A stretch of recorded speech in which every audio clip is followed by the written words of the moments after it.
ইতিমধ্যে আপলোড হয়ে গিয়েছে আপনাদের সকলের পছন্দের ধারাবাহিক নাটক স্কুল গ্যাং নাটকের 7 নাম্বার পর্ব।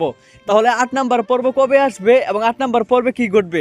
শেষ পর্যন্ত তো সাথী রেগে গিয়ে মিরাজকে গুন্ডাদের দিয়ে কিডন্যাপ করালো, তাহলে এবার মিরাজের কি হবে? এই সবকিছু জানতে পারবেন আজকের ভিডিওতে, তাই ভিডিওটি শেষ পর্যন্ত দেখতে থাকুন। হ্যালো গাইস, আসসালামু আলাইকুম, কেমন আছেন সবাই? আশা করছি প্রত্যেকেই অনেক বেশি ভালো রয়েছেন। তো বর্তমান সময়ে প্র্যাঙ্কিং এন্টারটেইনমেন্ট ইউটিউব চ্যানেলের সবচেয়ে জনপ্রিয় এবং ট্রেন্ডিং কাভার নাটক হচ্ছে স্কুল গ্যাং নাটকের সিজন 3। তো দেখতে দেখতে অলরেডি এই নাটকের 7টা এপিসোড ইউটিউবে প্রকাশিত হয়ে গেছে। যারা এখন 7টা পর্ব দেখেননি বা মিস করেছেন তারা দ্রুত দেখে নেবেন। আপনাদের সুবিধার জন্য ভিডিও ডেসক্রিপশন বক্সে লিংক দেওয়া থাকবে, এছাড়া আপনারা ইউটিউবে সার্চ করে দেখে নিতে পারেন। তো 7 নাম্বার পর্বটা কতটা ধামাকাদার আর টুইস্ট হয়েছে আপনারা দেখতে পেয়েছেন। তো 7 নাম্বার পর্বে দেখা গিয়েছে এদিকে কিন্তু মিরাজ, সাকিব এবং তার বন্ধুরা সবাই মিলে প্ল্যান করে কিন্তু সাথীকে বাজেভাবে ফাঁসিয়ে দেয়। সাথীকে স্বর্ণের গয়না চুরি অপবাদ দিয়ে কিন্তু ফাঁসিয়ে দেয়। পরবর্তীতে সাথী সেরা সহ্য করতে না পেরে কিন্তু গুন্ডাদের দিয়ে মিরাজকে কিডন্যাপ করায়। তাহলে এবার মিরাজের কি হবে? আপনাদের কাছে কি মনে হচ্ছে অবশ্যই কিন্তু কমেন্ট করে জানাবেন। তো স্কুল গ্যাং নাটকের আগামী 8 নাম্বার পর্বটি খুবই ধামাকাদার হতে চলেছে, তাই কেউ 8 নাম্বার পর্বটি মিস করবেন না। তো এখন আপনারা জানতে চাচ্ছেন 8 নাম্বার পর্ব কবে আসবে। তো 8 নাম্বার পর্ব কবে আসবে সেটি জানিয়ে দেওয়ার আগে